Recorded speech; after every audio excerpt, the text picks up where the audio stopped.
Welcome back to the channel. Today, we are discussing a topic that we've all encountered at some point in our lives: anger. Anger is a powerful emotion that can overwhelm us, often in moments where we least expect it.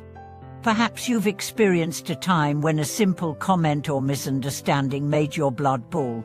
Or maybe you felt that sudden rush of frustration when things aren't going as planned. In those moments, it can feel like the whole world is conspiring against you, and it's easy to spiral into that emotional vortex. But what exactly triggers this overwhelming emotion? And more importantly, how can we regain control when we feel ourselves on the verge of exploding? In this video, we'll dive into the root causes of anger, explore why we react the way we do, and most importantly, discuss practical methods to return to a state of inner calm when anger begins to rise. Understanding anger is key to mastering our emotional responses, and once we understand the true nature of anger, we can develop tools to prevent it from taking over our lives. To start, it's essential to realize that anger is a natural emotion. It's something that everyone experiences at one point or another. The problem isn't the emotion itself, but how we respond to it. Anger, if not properly managed, can harm our relationships, our health, and even our own sense of well-being. But how can we turn anger into a force for positive change instead of letting it control us? One reason we often react with anger is that we feel threatened in some way. Whether it's a personal attack, an insult, or a situation that seems unfair, our natural response is often to defend ourselves.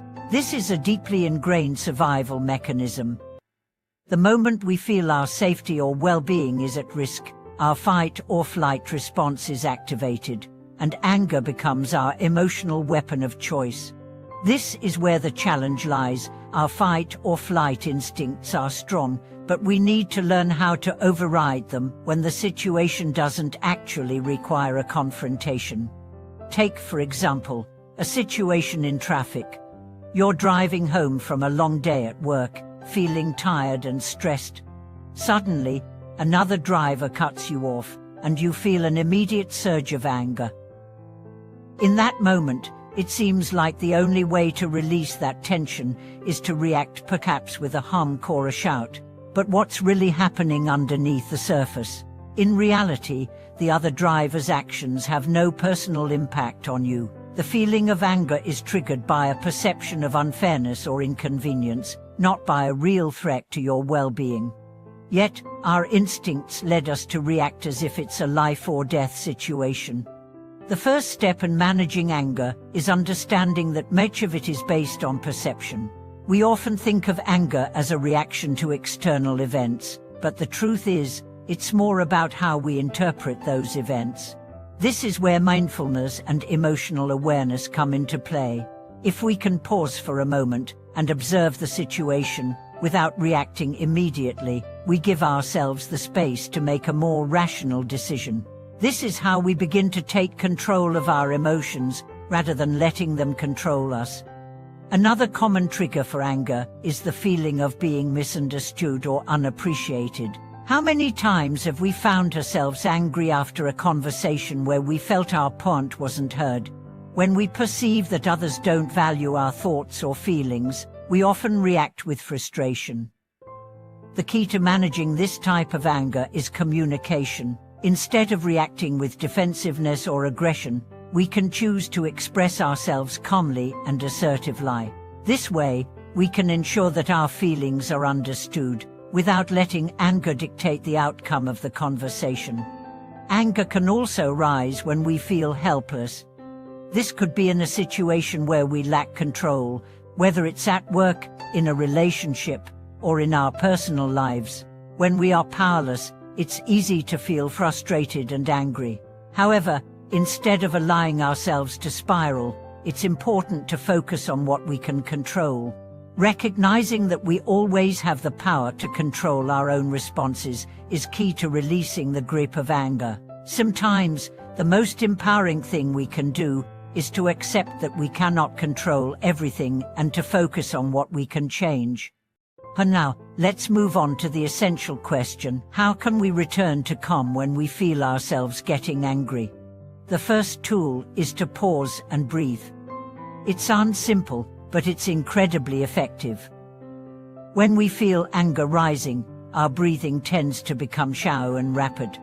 By consciously slowing down our breath and taking deep, controlled inhalers and exhalers, we activate the body's relaxation response. This can immediately reduce the intensity of our anger and give us the space to think before reacting. The second tool is to reframe the situation.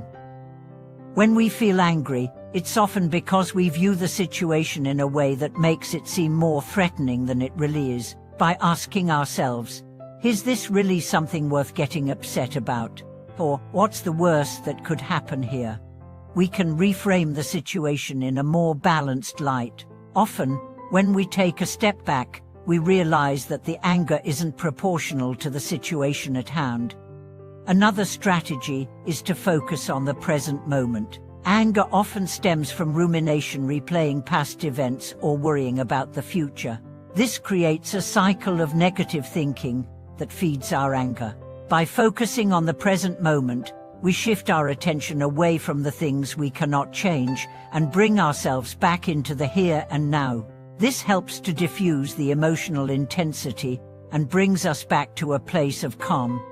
Next, it's important to express anger constructively. While it's natural to feel angry, holding on to that emotion without expressing it can lead to resentment and bitterness. However, expressing anger doesn't mean lashing out or being hurtful to others. Instead, it means communicating your feelings in a way that is respectful and clear. This can be as simple as saying, "I'm feeling frustrated because I feel like my needs aren't being considered," rather than shouting or withdrawing. Expressing anger in this way allows for a healthy release without harming relationships. Finally, we must practice self-compassion. Often, we are hard on ourselves for feeling angry, thinking that it's a sign of weakness or failure. However, anger is a natural emotion, and it doesn't make us bad or unworthy. By treating ourselves with kindness and understanding, we can move through our anger without letting it consume us. Self-compassion helps us recognize that it's okay to feel angry, but it's how we respond to that anger that truly matters. Conclave. To sum up, anger is an emotion that we all experience, but how we manage it is what determines the impact it has on our lives. By understanding the underlying causes of anger, becoming more mindful of our emotional triggers, and using practical tools like pausing to breathe, reframing situations, and expressing our feelings constructively, we can regain control and return to a place of inner calm. Anger doesn't have to rule our lives. It can be a source of insight and growth if we learn to respond to it wisely. Thank you so much for watching this video. I hope these tips and strategies help you navigate your own emotional challenges and find greater peace in your life. If you've had experiences with managing anger, please share them in the comments below. Don't forget to like, share, and subscribe to the channel for more content like this. We appreciate your support, and we'll see you in the next video.